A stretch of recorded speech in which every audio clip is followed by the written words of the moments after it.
ഇന്ത്യയും പാകിസ്ഥാനും തമ്മിൽ യുദ്ധസമാനമായ അന്തരീക്ഷം നിലനിൽക്കെ രാജസ്ഥാനിൽ നിന്ന് വളരെ പ്രധാനപ്പെട്ട ഒരു വാർത്ത പുറത്തുവരികയാണ്.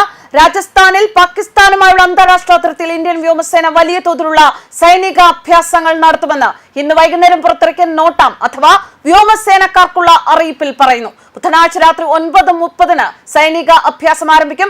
ഏകദേശം 5.5 മണിക്കൂർ നീണ്ടു നിൽക്കുന്ന സൈനിക അഭ്യാസങ്ങൾ രാവിലെ 3 മണിയോടെ അവസാനിക്കും. പാകിസ്ഥാൻ അതിർത്തിയോട് ചേർന്നുള്ള വിമാനത്താവളത്തിൽ നിന്ന് പുറപ്പെടുന്നതോ ഇറങ്ങുന്നതോ ആയ വിമാനങ്ങൾ താൽക്കാലികമായി നിർത്തിവെച്ചേക്കാം എന്നും സൂചനകൾ പുറത്ത്.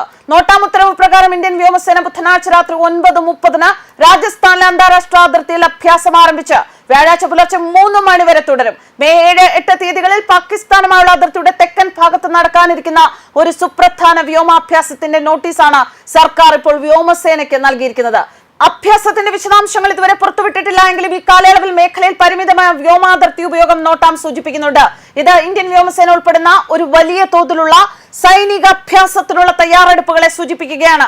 26 പേരുടെ മരണത്തിനിടയാക്കിയ പഹൽഗാമിലെ ഭീകരാക്രമണത്തെ തുടർന്ന് ഇന്ത്യയും പാകിസ്ഥാനും തമ്മിലുള്ള സംഘർഷം വർദ്ധിച്ച സാഹചര്യത്തിലാണ് ഈ വ്യോമാഭ്യാസം എന്നതും ശ്രദ്ധേയം.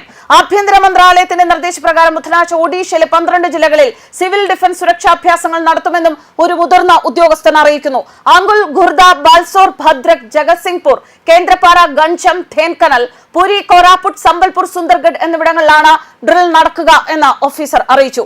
ഒരാഴ്ച നീണ്ടു നിൽക്കുന്ന പരിശീലനങ്ങൾ ഗ്രാമതലത്തിലേക്ക് കൊണ്ടുപോകും. ചില നഗരപ്രദേശങ്ങളിൽ അഗ്നിശമന സേന മോക്ക് ഡ്രിൽ നടത്തുമെന്നും ഒഡീഷ സംസ്ഥാന ദുരന്ത നിവാരണ അതോറിറ്റി അറിയിച്ചു. തീരദേശ മേഖലകളിൽ ബുധനാഴ്ച ഡ്രിൽ നടത്തുമെന്നും fire services DG Sudhanshu Sarangi അറിയിക്കുന്നു. പഹൽഗാം ഭീകരാക്രമണത്തെ തുടർന്ന് പാകിസ്ഥാനുമായുള്ള വർദ്ധിച്ചു വരുന്ന സംഘർഷങ്ങൾക്കിടയിൽ ഉയർന്നു വന്ന പുതിയതും സങ്കീർണവുമായ ഭീഷണികൾ കണക്കിലെടുത്ത് മെയ് 7-ാം തീയതി, അതായത് നാളെ, ബംഗളൂരു, കാർവാർ, റായ്ചൂർ എന്നിവിടങ്ങളിൽ സുരക്ഷാ അഭ്യാസങ്ങൾ നടത്തും. തയ്യാറെടുപ്പിലും വിഭവങ്ങളിലുമുള്ള വിടവുകൾ കണ്ടെത്തി പരിഹരിക്കുക എന്നതാണ് ഈ പരിശീലനങ്ങളുടെ ലക്ഷ്യമെന്ന് police director general Prashant Kumar Thakur അറിയിക്കുന്നു. സംസ്ഥാനത്തെ 3 സ്ഥലങ്ങളിൽ മോക്ക് ഡ്രില്ലുകൾ നടക്കും. അതിൽ ബംഗളൂരു നഗരം ഉൾപ്പെടുന്നുണ്ട്. നിരവധി പ്രതിരോധ സ്ഥാപനങ്ങളുള്ള ഒരു മെട്രോപൊളിറ്റൻ പ്രദേശവും കർണാടകയ്ക്ക് വളരെ സെൻസിറ്റീവ് ജില്ലയുമാണ്. 2ാമത്തെ സ്ഥലം ഉത്തര കന്നഡ ജില്ലയിലെ കാർവാർ ആണ്. അവിടെ കെയ്ഗ ആണവ നിലയം സ്ഥിതി ചെയ്യുന്നുണ്ട്. 3ാമത്തേത് റായ്ചൂരാണ്. അവിടെ താപവൈദ്യുത നിലയം ഉള്ളതിനാലാണിത് തിരഞ്ഞെടുക്കപ്പെട്ടത് എന്ന് അധികാരികൾ അറിയിക്കുന്നു.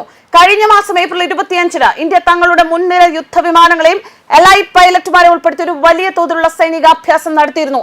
അതേസമയം നാവികസേന അതിന്റെ യുദ്ധസന്നദ്ധത പ്രദർശിപ്പിച്ചു.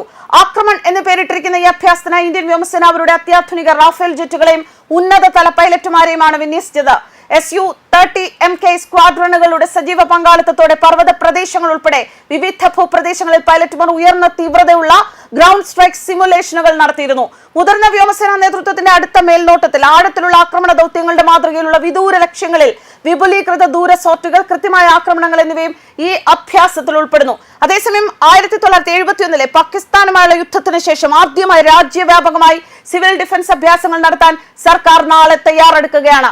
33 സംസ്ഥാനങ്ങളിലും കേന്ദ്രഭരണ പ്രദേശങ്ങളിലുമായി 259 സ്ഥലങ്ങളിൽ നടക്കുന്ന ഈ വലിയ തോതിലുള്ള അഭ്യാസം സാധ്യമായ സംഘർഷ സാഹചര്യങ്ങൾ നേരിടാൻ സാധാരണക്കാരെ സജ്ജരാക്കുക എന്ന ലക്ഷ്യത്തോടെയാണ് നടത്തുന്നത്. ഇന്ത്യ മുന്നോട്ട് പോവുകയാണ് ഒരു വിട്ടുവീഴ്ചയുമില്ലാതെ. ന്യൂസ് ഡെസ്ക് കർമ്മ ന്യൂസ്.